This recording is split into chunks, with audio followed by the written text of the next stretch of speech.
Hello and welcome to my Battle Games in Middle-earth YouTube channel. If you haven't seen my Dol Amroth unboxing, then go back to see these lovely as-yet unreleased models as they come out of their packaging. But here they are, assembled and undercoated and based on Generation Shift bases. And here, alongside the original metals for comparison. So, Knights of Dol Amroth, let's have a look at how I painted one of the unhelmeted Swan Knights. Let's start with a heavy dry brush of bolt gun metal. All over, we'll go over the skin and cloak again, so it doesn't really have to be too careful.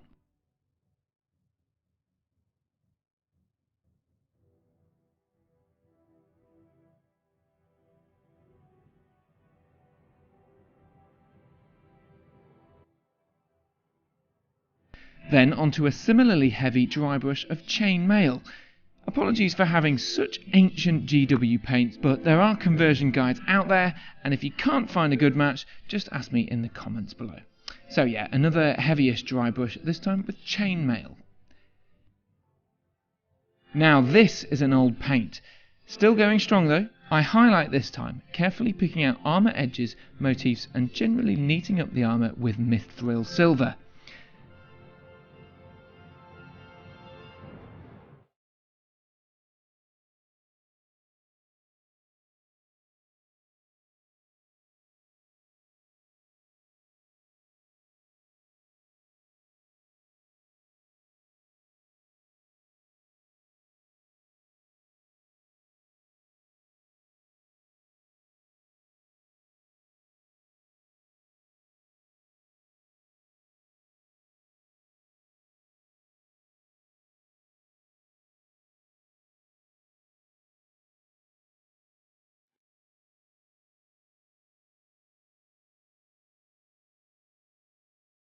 Now, honouring the Swan Knight's naval heritage with a layer of regal blue on the cloth and shield.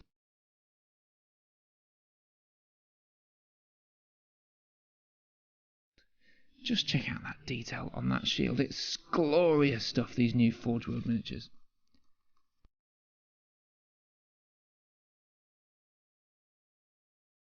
Continuing that coastal aesthetic, I used a 50-50 water and azurman blue wash over the armour. Not a heavy wash, but just enough so that it glows blue in the recesses. I also washed the blue bits of cloth to deepen that blue colour with the wash as well. Back to regal blue then, to rebuild the base colour after that wash, making sure to leave some of the darker recesses untouched by the new layer.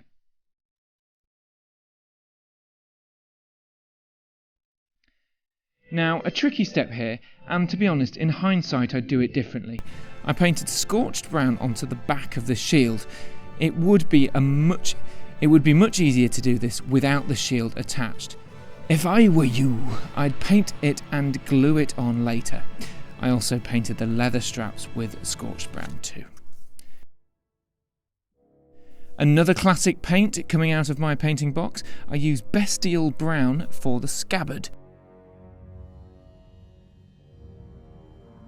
I've always loved the pure, chivalrous look of Dol Amroth minis, and to me that means white, so in aid of that, I paint the cloth in bleached bone first. I do 2 thin layers, much easier to get that nice white finish. Look at that shield again, isn't the detail on that shield gorgeous? That's done in bleached bone first too, before white later.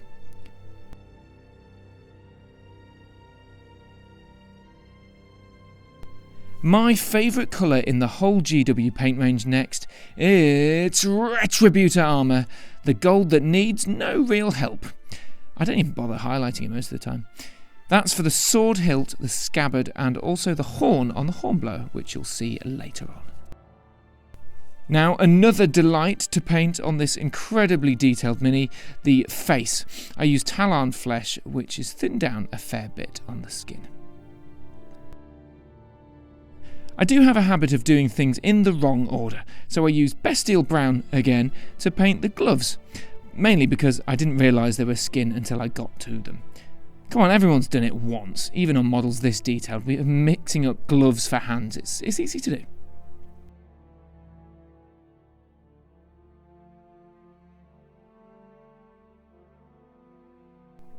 Now, the Tolkien lore, says Dol Amroth men are tall and dark-haired, so I'm going to paint this guy's hair blonde. I'll be honest, I'm not a stickler for the rules, and I like lots of different hair colours, so I'm going to paint that with another ancient paint, bubonic brown. Still going strong though. Now, Reikland Flesh Shade goes on the skin, and the gold with a thinned down version to grub up the cloth a bit. I think I put a bit on the hair as well. With Doombull Brown, we revisit the straps for a highlight, not forgetting the one holding his arm to the shield. Now we're getting somewhere. Watered down enchanted blue goes on as a layer on the cloak and shield, making sure it's thin enough to blend relatively smoothly. To be honest, the level of detail basically paints itself here. The folds in those cloth are just gorgeous. And I say paints itself, you do need a steady hand, and a decent brush, and make sure you thin your paints down. Okay, so maybe it's not actually painting itself, but it's still beautifully detailed.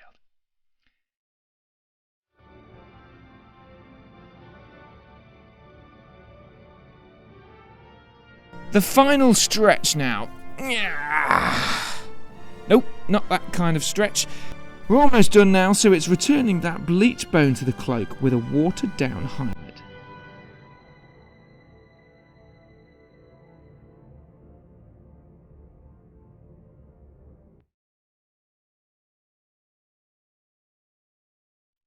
The scabbard gets a touch of vermin brown now.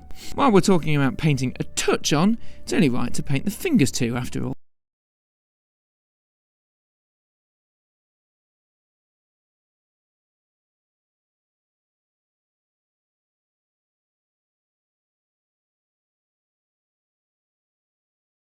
Back to my favourite colour, Retributor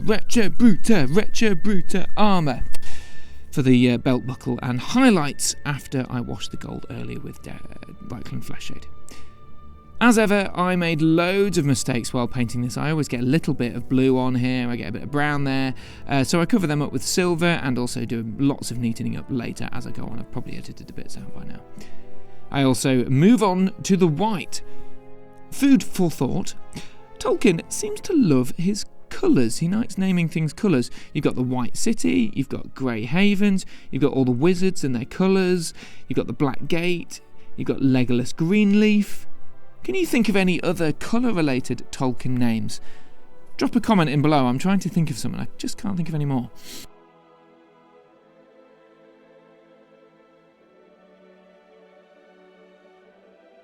Now, we're dotting the eyes there as well with the white. A new approach, though, for that in the future, because I realised that I started painting black and then dotting white on either side of the black to make that pupil in the middle. You think it sounds harder? Yeah, it does sound harder, but it's way, way better. Then neatening up the skin and those googly eyes with Talarn Flesh. Then dotting the slightly lazy eyes there. So many of my soldiers have lazy eyes. Now onto this one. Again, it'd be way easier before assembly, but I dry brushed the wonderfully detailed wooden rear of the shield with graveyard earth. It's so nice to see the detail on the rear of shields. On the previous metal miniatures, it's just flat, and you kind of want to put detail on there, but it's just not so easy to do that. Then a watered down white makes the best highlight for the pure white cloak insides. Back to his totally canonical blonde hair. Just reset that base coat with the bubonic brown after the wash we did earlier. Now we really are coming to the end, but I shall make such an end to be worthy of remembrance by painting the shoes a shiny black. I must admit I'm lazy with shoes, so nah. Now I think this is the last highlight of blue, another classic paint, lightning bolt blue. Just as an extreme edge highlight for the cloak, and a tiny touch on the shield, but not.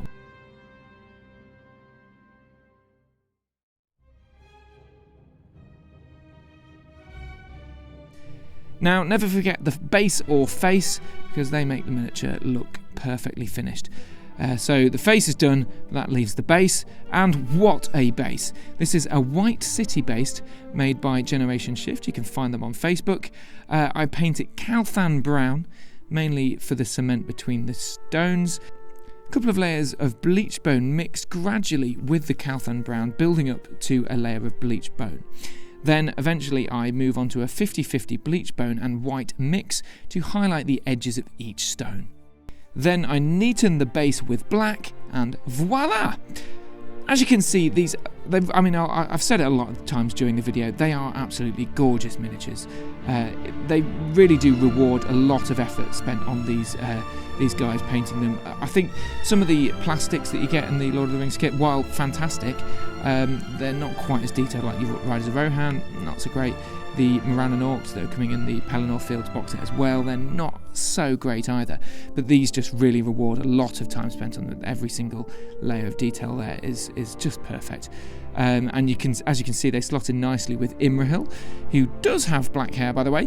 And once you have the whole set with the banner and the horn painted, they just look amazing together. So, thanks for watching another Battle Games in Middle-earth tutorial.